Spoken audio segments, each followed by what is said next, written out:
Oh, now it's going to quit doing it. Oh, there it goes.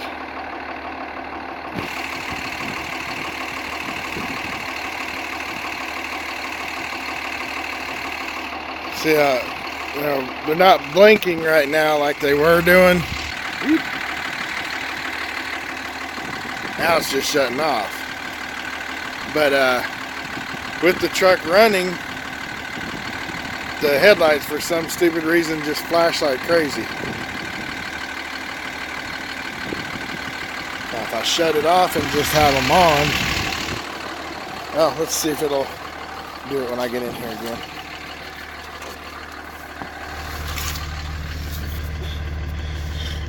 Yeah, you can see the reflection on my Escalade there. See, both of them are back on, and the passenger one's off on. Here in a second they'll start blinking back and forth again. Anyway, I sent an email off last night to Beam Tech, and they said that there's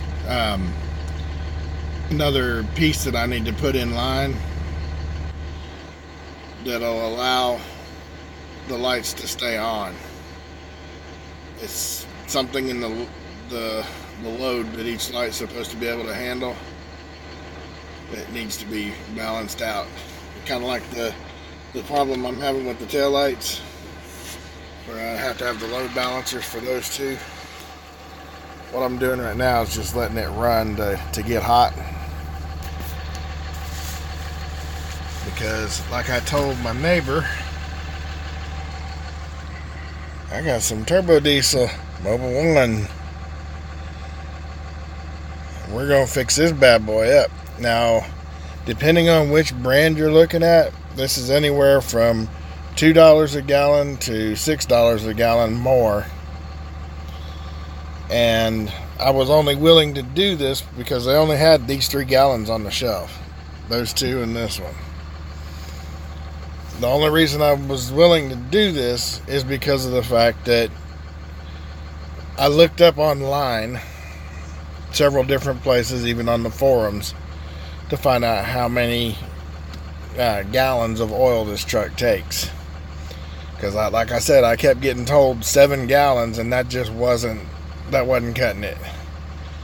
So I actually looked it up and found out that it was only 12 quarts, which is 3 gallons. So now we got it.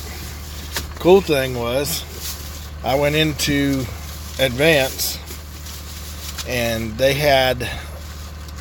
only had the book on the shelf for the K&N oil filters. I want you to look at the size of this daggone oil filter. That's about twice the size of anything I've put on any vehicle in the last, well, in forever. I don't think I've ever put a full oil filter this size on one. But this is the good one, the Purelator Boss, as they call it. This is the one with the most filter paper in it. And that's a stout sucker right there. Wow. It's even got quite a bit of weight to it. Nice and hefty.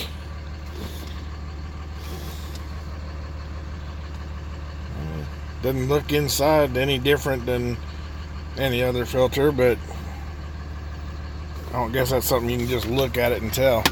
Anyway, the story I was starting to tell you is they had the K&N air filter or oil filter on the shelf there, and literally all I did was found the right filter there for K&N and set it down next to all the filters on the Purelator rack, and this is the one that looked like it was closest match to it. Now it's a pH 4003 in the K&N oil filters, so this has nothing even close. It starts with a P and there's a 4 in there and a 3. That's about all that you can go by on this. But I took this one up to the counter and told them that I needed to find out for sure which one of these oil filters that this truck needed. Told him it was a 06 2500 5.9 liter turbo diesel. He looked in the computer and then he looked at me and says, "You're kidding, right?" I said, "What?" And he said, "That's the right one." I said, "Oh, well, that's pretty cool. I just guessed at it." He said, "Well, you guessed good because that's the exact one you need." So we're all ready for her first oil change. But I put a can of Seafoam in the oil, and I also put one in the fuel tank. And hopefully that'll clean her innards out really well for me and keep her running a little smoother for a little while longer. Everybody gives me fits about putting it in the motor, but it actually works. And it actually works well. I was just talking to my neighbor right over there a minute ago about that, and he said, "I don't know that I'd be putting it in the truck." I said, "Well, kind of late now. I've been doing it every other fuel stop. I'll put a whole can in the fuel. Of course, I'm filling it up each time too." And I told him, I said, "I've been putting it in every other tank of fuel, and I've not had any problems yet. I'm on like probably the 8th tank of gas since I bought the truck. Not gas, but diesel, you know what I mean. And these have held up rather well, so I think that was just what the doctor ordered." She's all fixed up with the lights in here now. Anyway, noisy train coming by interrupted my video, so I'm going to go ahead and shut it off here. I thank you guys for watching. I hope you guys have a great afternoon, great evening, and I'll see you in the next one.